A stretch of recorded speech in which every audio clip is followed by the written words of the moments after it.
It started with a lasagna. Yeah, a lasagna. You think betrayal starts with lipstick on a collar or a hotel receipt in the wrong jacket pocket. But no. Mine came wrapped in foil with a sticky note that said, "For you, babe. Love you. Red heart, Marcy." I remember staring at it for a full minute before I even touched the fork. The woman couldn't boil rice without Googling it twice, and now suddenly she's making homemade lasagna from scratch? On a Tuesday? Something was off. The meat smelled like effort, suspicious effort. But I took a bite anyway. Cheesy, dense, untrustworthy. See, I'd been married to Marcy for 9 years and change. We had a house that backed up to a creek, more like a drainage ditch with ambition, a dog named Milo, and a life that was predictable in all the right ways, until it wasn't. I teach history at a high school where the only revolution my students care about is whether the vending machines will restock tacos. Marcy worked at a local marketing firm. Her job title was creative strategist, which always sounded to me like she got paid to make Pinterest boards and act important. She used to be warm, funny, disarming in that says she loves true crime but would faint at the sight of a nosebleed kind of way. Lately, though, she was busy, constantly tired, always glued to her phone, always with that "it's just work stuff" shrug. I noticed the signs. I just didn't want to admit them, like the way she started sleeping with her back to me, or how she smiled more at her notifications than she did at anything I said. But it was the lasagna that confirmed it.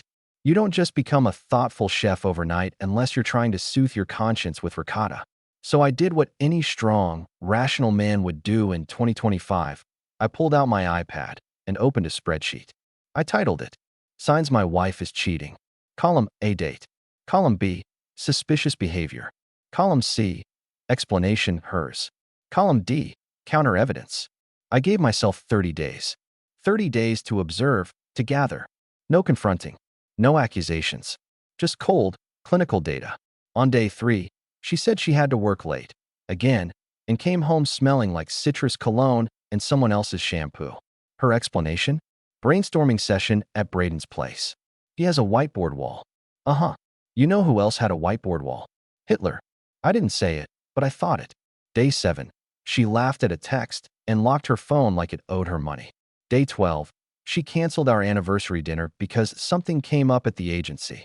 Day 16. She called me Trevor in her sleep. Let me be clear. I'm not Trevor. I never raised my voice. Never slammed a door. I just logged it. Observed it. Let her build the gallows with her own rope while I smiled and poured the wine. The moment that sealed it, though, came on day 18. She left her laptop open, something she never does. Said she was going for a run. Curiosity didn't even feel like snooping anymore. It felt like self-defense. I clicked open her Slack. There it was, a private channel named Vision Board. Just her and someone named Braden M. Braden, Mr. Whiteboard Wall himself. Their messages weren't scandalous in content, but the tone, the timing, the emoji choice? Oh, buddy. He called her Sunflower. She called him Captain Brainstorm. If that isn't code for illicit office yoga, I don't know what is. My favorite line, Braden M. Let's skip the planning and just make the mess. Smirking face. She replied, tempting. I already brought the lasagna. Smiling face with horns. And that, ladies and gentlemen, is when I knew. She made his lasagna. Not mine. Not for us. She cooked for the man she was creatively strategizing under, while I was home wondering why the dog kept whining at the laundry room door. But I didn't confront her. Not yet. Because if there's one thing Marcy never counted on, it's that I'm not the fool she married. I'm the man who already started building the ending before she even realized she's in the third act.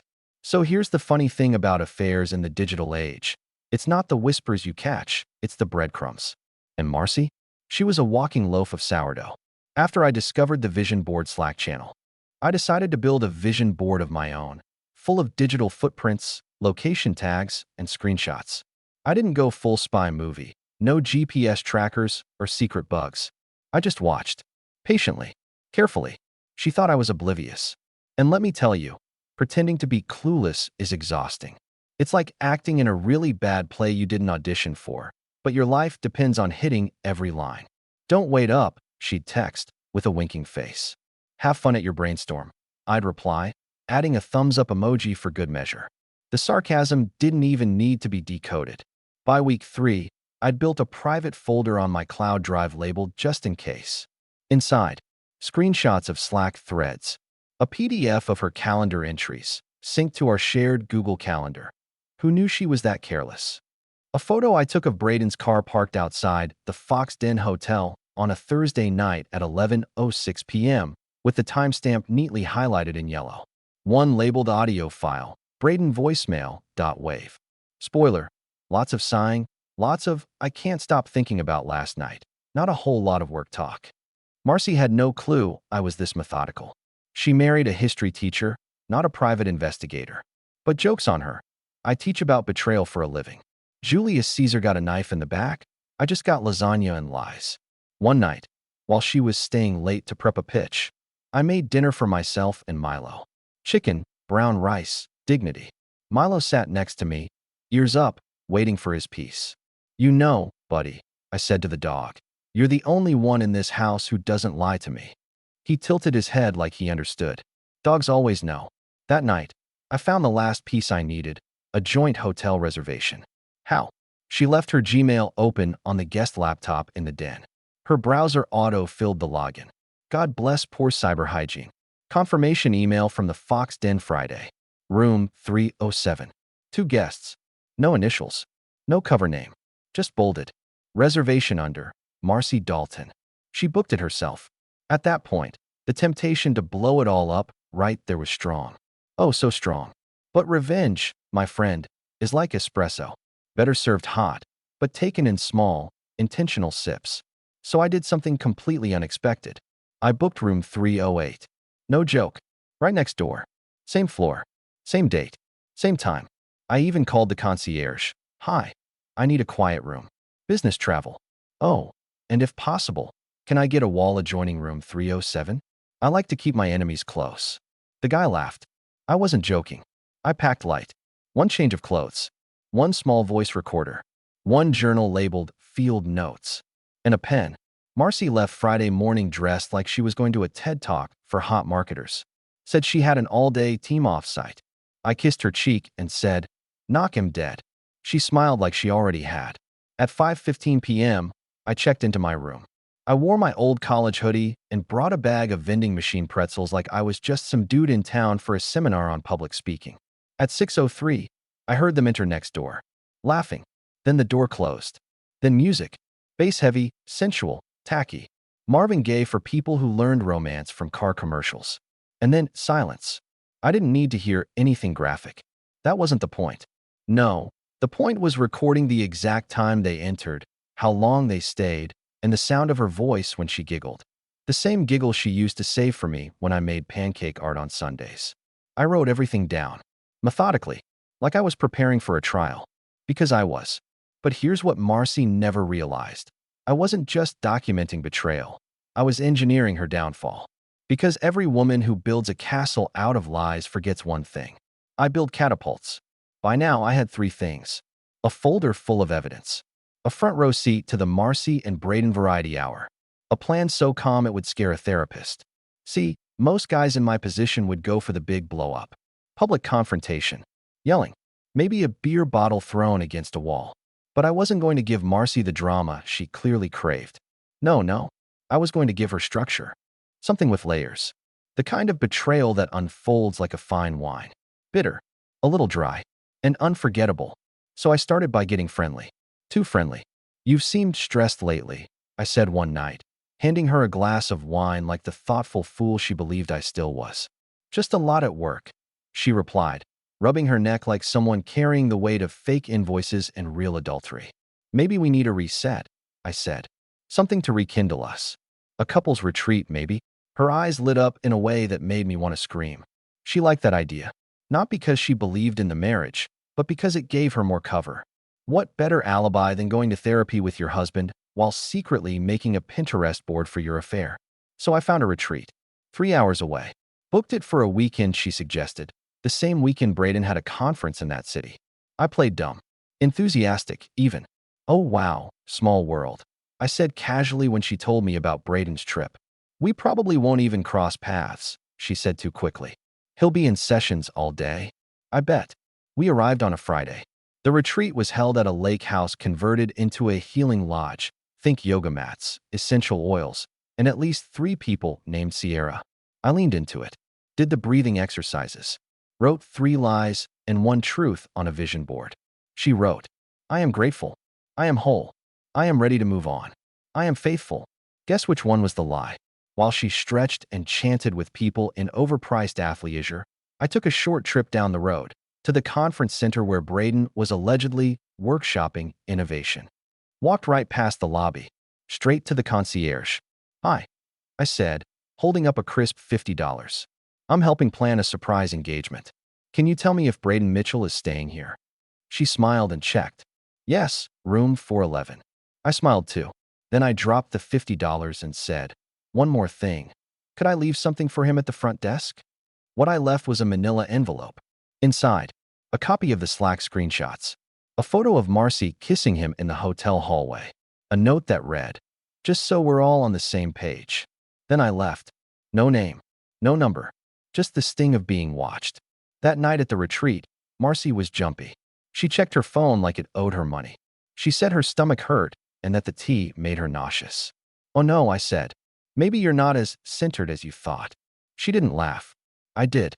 I gave her space. I journaled. I did Tai Chi by the water like some kind of vengeance monk. And when she went to walk alone the next morning and came back red-eyed and snappy, I knew exactly what had happened. Braden got the envelope. The golden boy with his tight shirts and big plans finally realized he'd been outmaneuvered by a man who knows how to wield silence like a scalpel. Marcy sulked the whole drive home. Said nothing. I said less. She didn't know whether to confess or double down. And I wasn't about to tip her off. Why spoil the fun when the next step was already in motion? See, this wasn't just about her. Oh no, this was about burning the whole act down. And in the next act, the audience gets a front row seat. It's amazing how quiet a house can feel when someone's guilt starts humming between the walls. After the couple's retreat, Marcy walked around like a woman rehearsing an apology she hadn't committed to. Her phone stayed face down. She jumped when I entered a room. The energy? Icy. Stiff. Like trying to make conversation with a mannequin. But I didn't push. I acted calm. Polite. Even helpful. I brought home flowers. Ran the dishwasher. Asked how her branding project was going, knowing full well Braden's calendar had suddenly cleared like a magic trick gone wrong. She was unraveling, and I was giving her plenty of thread. That weekend, I planned a small dinner. Just us at home. Candlelight, steak. Miles Davis playing like forgiveness might walk through the door if the saxophone hit the right note.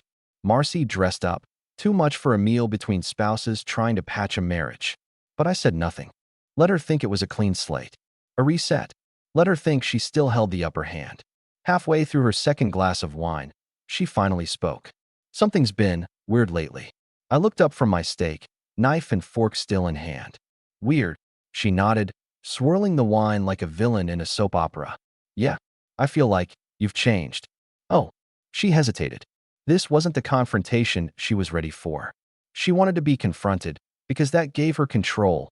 Tears, denial, some blame shifted back at me. Instead, I smiled like I had no idea she was rotting from the inside out. I guess the retreat helped, I said. Made me realize how much noise we let into our lives. She nodded too quickly. Yeah, noise. I could see it in her eyes. She was wondering if I knew. She was calculating how much to admit. She didn't know how much of the damage had already been done. So I gave her an out. You're right though, I said. I have changed. I just want peace now. No more arguing. No more tension. Her relief came out as a visible exhale. She thought she'd gotten away with it. That I was swallowing the poison with a smile and calling it self-growth. She reached across the table and touched my hand. I'm glad, Logan. Really, I know I haven't been the best lately. I squeezed her hand, then stood to clear the plates. Oh, I know, I said softly, walking into the kitchen. But we're just getting started. Phase 2, the audience. Here's the thing, private revenge is satisfying. But public? That's art. And art needs an audience. So I began curating. Not just evidence, but delivery. See, Marcy wasn't just a woman with bad taste in extramarital activity. She was a face. The company used her in promotional videos. Meet Marcy, with her fake smile, freeze frames and all. Their social media darling. Loved around the office. Sharp. Witty. Inspirational. She's just so driven, they'd say. I wondered how driven she'd seem when her coworkers found out she was parking in Braden's garage during lunch hours. Now, before you think I went full scorched earth, let me say this. I'm not a monster. I didn't publish anything. Didn't go online. No rants. No posts. No viral exposés. No, I chose a more surgical approach. Selective revelation. I made 5 packages. Each one included a printed email thread between Marcy and Braden, a hotel receipt, a photo from the retreat weekend where she was texting him while sitting beside me at the lakeside reflection circle, and, for good measure, a simple note. This is what loyalty looks like behind the logo. Recipients: Braden's manager, HR, Marcy's project team lead, one of her professional mentors, the woman she always bragged about wanting to impress. And of course, Braden himself, again, just so he knew this wasn't a one-act play. All mailed. No return address. Each one timed to land the same day. It was a Monday. By Tuesday afternoon, Marcy came home looking like someone who had survived a polite corporate execution. Her blazer was wrinkled, her hair disheveled. She dropped her purse on the floor like gravity had doubled just for her. "Rough day?" I asked, flipping a page in my book without looking up. She stared at me. I could feel it, that hot mix of suspicion, dread, and the terrifying thought that maybe I wasn't bluffing. "You didn't say anything to anyone, did you?" I blinked, closed the book, met her eyes for the first time in what felt like years. About what? That silence. That beautiful 3 seconds of her trying to guess how much I knew, how much I'd seen, and how much she was about to lose. That was the real dessert. That night, she cried in the shower. I could hear it through the tile. Not loud, not dramatic. Just quiet sobs. The kind you let out when your carefully built house of lies collapses on your own head. And me? I slept like a saint. I wasn't angry anymore. I wasn't even hurt. That part of me had died back in room 308. What remained was a man who had found clarity and a wicked sense of humor. Because the best part of revenge is watching them try to sweep up the glass you already turned to dust. It was Thursday when the doorbell rang. You know that sound. Innocent, friendly, ordinary. But when you've planted the seeds of someone else's unraveling, that ding. That's the sound of karma putting on cologne. Marcy was upstairs, probably composing a clarifying email to her boss, or deleting Slack messages like they weren't already sitting in my cloud folder labeled, "Oh honey, no." I opened the door expecting a package. Instead, Braden, in the flesh, wearing a button-down shirt so tight it looked like it was trying to escape. His jaw clenched, his eyes tired. The kind of tired you can only get from public shame and multiple HR meetings in a single week. He didn't smile. "Logan, Captain Brainstorm," I replied. His face twitched. "Can we talk?" I stepped outside and pulled the door shut behind me.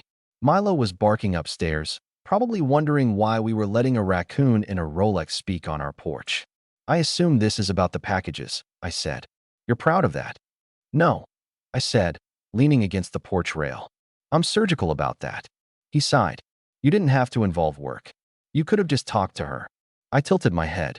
"Oh, you mean the woman who cooked you lasagna and told me it was from scratch? The same woman who canceled our anniversary dinner to play hotel bingo with you." He had the decency to flinch. "I get it, okay? You're hurt. But this doesn't help anything. It just ruins careers." I gave him a long, polite blink. "Braden, if you were concerned about careers, you probably shouldn't have been using company Slack to send peach emojis and late-night affirmations to a married woman." He looked like he wanted to argue. Instead, he swallowed it. I came to say I'm out. Done. This whole mess. I don't want anything to do with it." I nodded, slow and deliberate.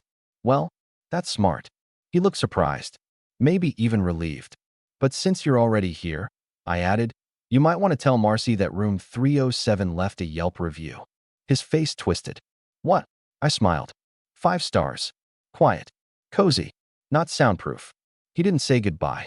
Just walked off. Fast. Like he'd suddenly remembered he had dignity somewhere in his car. I watched him go. Not with anger. Not with pride. Just peace. Because the final phase was about to begin.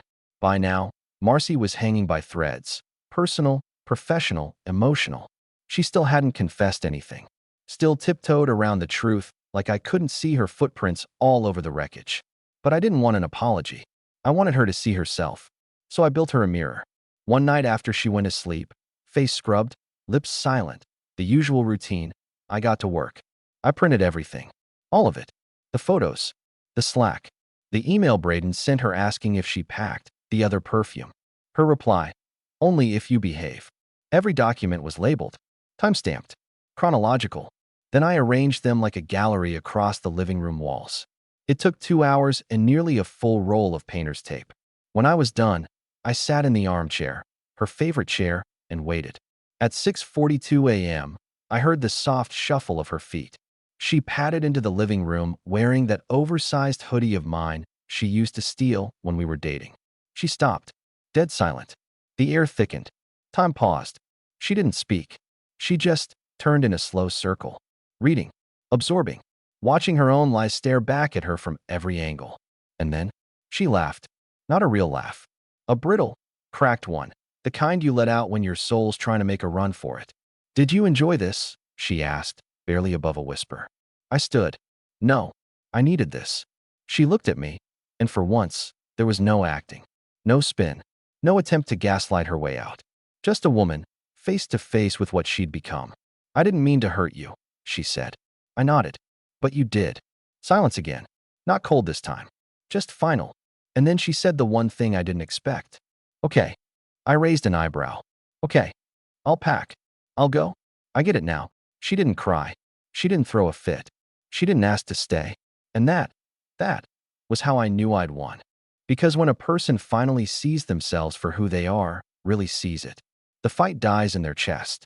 She left that afternoon with 2 suitcases and none of the usual drama. I didn't walk her out. I just sat in the living room, sipping coffee under the paper trail of her downfall, and exhaled for the first time in what felt like years. Milo jumped on the couch beside me and rested his head on my leg. I scratched behind his ears and said, "We're gonna be just fine." Because revenge isn't just about hurting someone back. It's about making the truth louder than the lie. And now, it was deafening. They say when someone leaves you, they take themselves with them. But Marcy? She left behind more than her toothbrush. After she walked out with her 2 designer suitcases and whatever dignity she had left, the house settled into a silence I hadn't felt in years. Not the kind that's empty, the kind that breathes, that lets you exhale. For the first time in a decade, I could hear the house creak at night. Not from her pacing in the hallway or her voice echoing off the tile during one of her urgent work calls, but from the wood itself, expanding, relaxing. Like even the foundation was relieved she was gone. Milo, the dog, adjusted quickly. He stopped flinching every time she came home late. Started sleeping through the night again. I guess betrayal doesn't smell right to dogs. But me?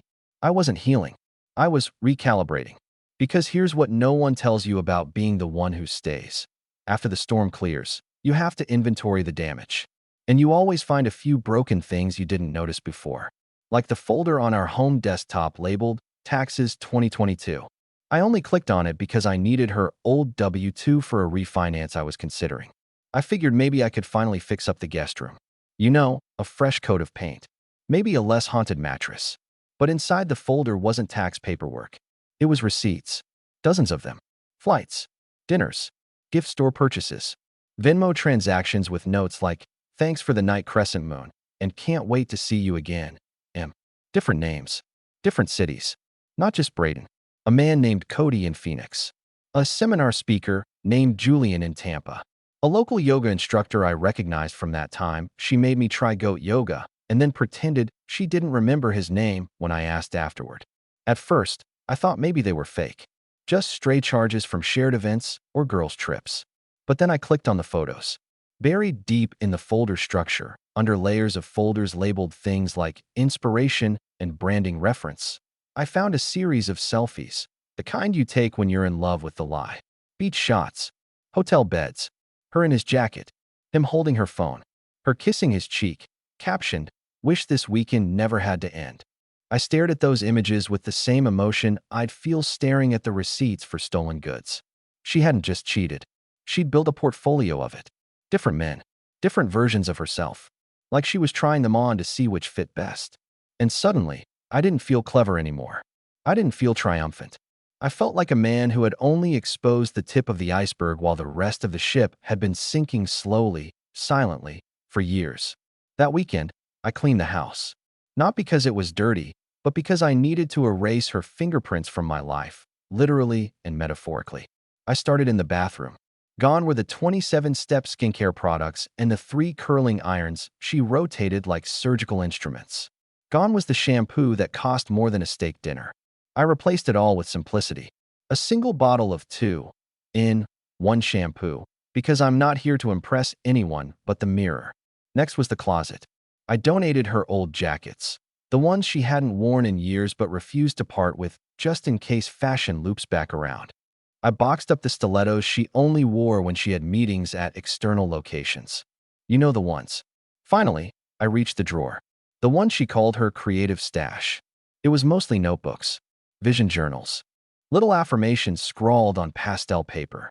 One caught my eye. A list titled, Things I Want from Life. It read, passion, spontaneity, power, to feel adored, to be free. I read it 3 times. My name wasn't on the list. And that was the final nail in a coffin I'd been too stubborn to close. Later that night, I sat in the armchair, my armchair now, and opened a fresh notebook. I made my own list. Things I want from life. Peace, truth, loyalty, good coffee, a dog that lives forever, and maybe someone who sees me and doesn't flinch. Because after all of it, the lies, the gaslighting, the manipulation, the bachelorette party messages, the fake dinner invitations, what I realized was this. I don't miss her. Not the real her. Maybe I missed the version I created in my head. The one who smiled at dumb jokes and fell asleep on the couch while I read next to her. The woman who used to trace circles on my arm when she couldn't sleep. But that version? She's been gone for years. And just when I thought the ashes were settling, I got a text. From a number I didn't recognize. Hey, it's Chloe. I know this is random, but can we talk? In person. Chloe. Marcy's old coworker, the one who never quite fit in with her Barbie squad. I hadn't seen her since some holiday party years ago, where she made a joke about office politics and Marcy gave her a death glare for stealing the spotlight. I stared at the message for a long time. Why now? Curiosity got the better of me. Sure. Coffee. Tomorrow? We met at a little coffee shop 2 towns over. Neutral Ground. One of those cozy places with soft indie music and chalkboard menus where people pretend their oat milk latte erases the sins of their 20s. She walked in wearing a gray hoodie, no makeup, no performance. And that alone told me she wasn't on Team Marcy anymore. Logan, she said, sliding into the seat across from me. You look alive. I am, I said, which is more than I can say for my marriage. Chloe didn't laugh. She just nodded like she'd been expecting that answer. I'm sorry, she said. I should have said something earlier. But I didn't think you'd believe me. And Marcy? She's persuasive. Not anymore, I said. She sipped her coffee and then, without ceremony, started talking. She's been like this for years. Braden wasn't the first, just the sloppiest.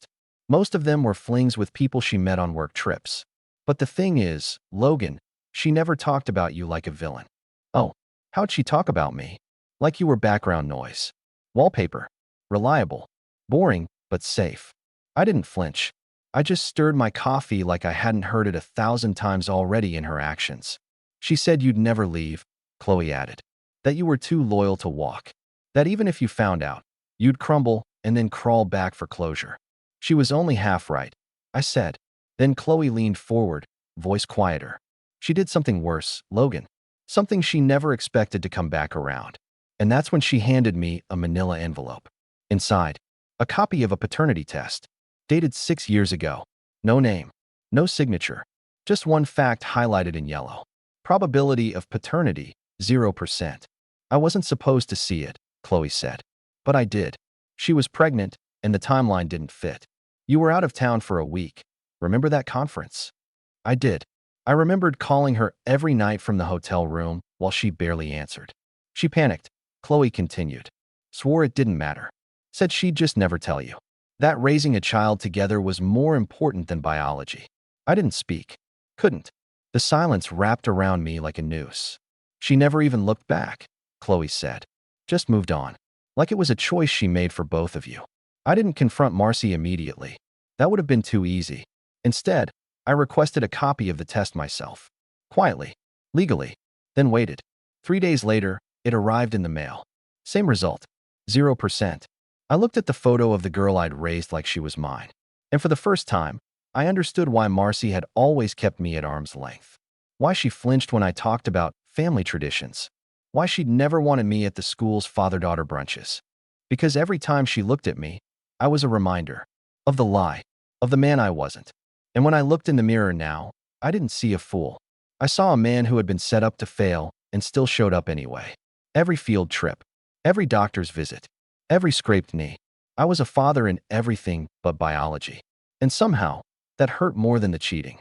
Because the betrayal didn't stop at our marriage. It infected the family I thought I had. Marcy sent a letter 2 weeks after I officially filed for divorce. Not a text, not an email, an actual envelope. Like the irony of choosing honesty after burning every bridge meant something. It read, "Logan, you were a good man, better than I deserved. I won't justify anything I did. It was selfish. It was cowardly. But I hope you understand, I didn't cheat because you weren't enough. I cheated because I wasn't. I didn't know how to be loved without ruining it. And I'm sorry you had to learn that the hard way. I hope one day, when you're happy again, you'll remember me as a mistake you outgrew, and not the wound that kept bleeding." I read it once, then dropped it in the trash between an empty coffee filter and a coupon for couples massages. Some apologies are just expensive versions of "please forget what I did." The revenge wasn't loud. It wasn't violent. It was surgical. I filed the divorce, declined mediation, sent the judge the evidence folder with a paper trail so clean you could floss with it. I got the house, kept the dog. She walked away with her name and a LinkedIn profile so scorched she had to rebrand herself as a freelance consultant in a city 300 miles away. I never raised my voice, never trashed her online, never showed up at her door. I didn't need to, because the people she wanted to impress most, her friends, her boss, her new flings, they all saw the truth because I let her show them herself. And the girl, the one I raised, I still check in, quietly, through school counselors, mutual contacts. I don't interfere. I just watch from a distance. Because I'm not a father by blood. I'm something stronger. I'm the man who stayed when he didn't have to.